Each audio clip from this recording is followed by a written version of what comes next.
జోహార్ పద్మనాభం గారు, జోహార్ పద్మనాభం గారు. సభాధ్యక్షులు, సోదరులు,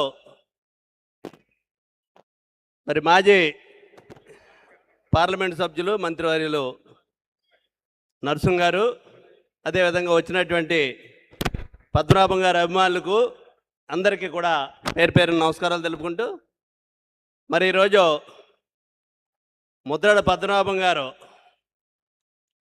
అమరులైనప్పటికీ కూడా ఈ జాతి గుండెల్లో చిరస్థాయిగా నిలిచిపోయేటువంటి వ్యక్తి పద్మనాభం గారు అనేటువంటిది సందర్భంగా మనం చేస్తున్నాం. ఈ జాతి ఉన్నంతకాలం కూడా గుర్తుపెట్టుకునేటువంటి వ్యక్తి. ఈ జాతిలో ఇద్దరు గురించి చెప్పుకోవాల్సి వస్తే, వంగవీటి మోహన్ రంగా గారు చచ్చిపోయి సుమారు 40 సంవత్సరాలు అవుతున్నప్పటికీ ఈరోజు కూడా బతికే ఉన్నాడు జన గుండెల్లో. రాబోయే రోజుల్లో కూడా పద్మనాభం గారు కూడా రాబోయే తరాలు కూడా గుర్తుపెట్టుకునేటువంటి విధంగా చేసినటువంటి ఉద్యమాలు చేసినటువంటి వ్యక్తి పద్మనాభం గారు. సరే, ఈరోజు ఆయన జీవితం గురించి నేను కొత్తగా చెప్పాల్సిన పని లేదు. పెద్దలందరూ కూడా చాలా విషయాలు మాట్లాడారు, అనేక విషయాలు.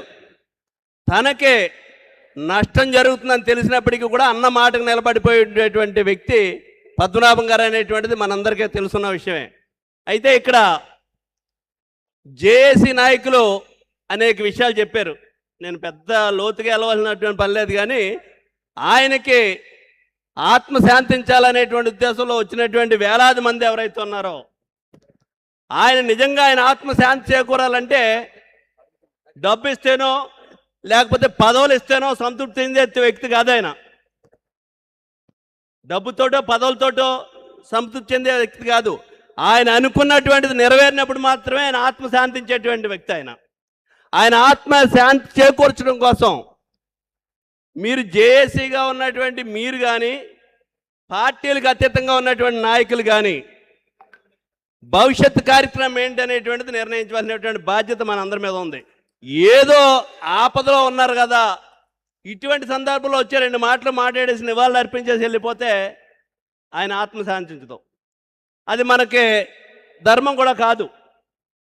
ఆయన గురించి మాట్లాడదలుచుకున్నప్పుడు ఆయన ఏ కార్యక్రమం గురించి అయితే ఉద్యమం తీసుకున్నాడో అది నెరవేర్చాలనేటువంటిదే అప్పుడు మాత్రం ఆయన ఆత్మశాంతి.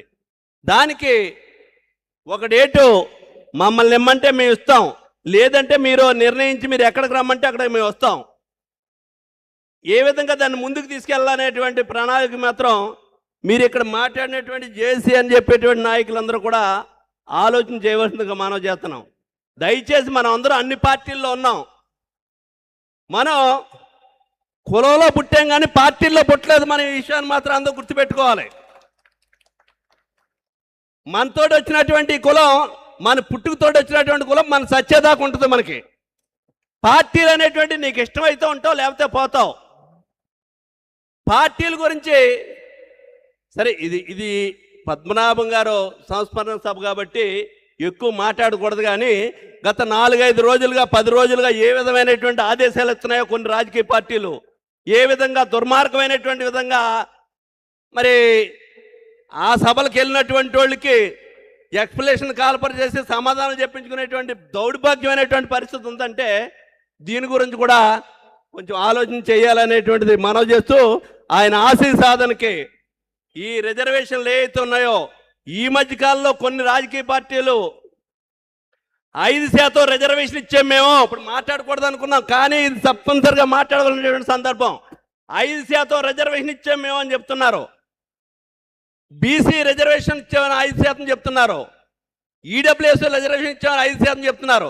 అయ్యా, దేంట్లో ఇచ్చినా పర్లేదు, దేంట్లో ఇస్తున్నారు చెప్పండి. ఇచ్చినటువంటి రిజర్వేషన్ జగన్మోహన్ రెడ్డి అడ్డుకున్నాడని చెప్పేటువంటి విధానం మాత్రం మంచిది కాదు. జగన్మోహన్ రెడ్డి అడ్డుకుంటే 2.5 సంవత్సరాలు అయింది. మీరు వచ్చి 26 నెలలు 28 నెలలు అయింది.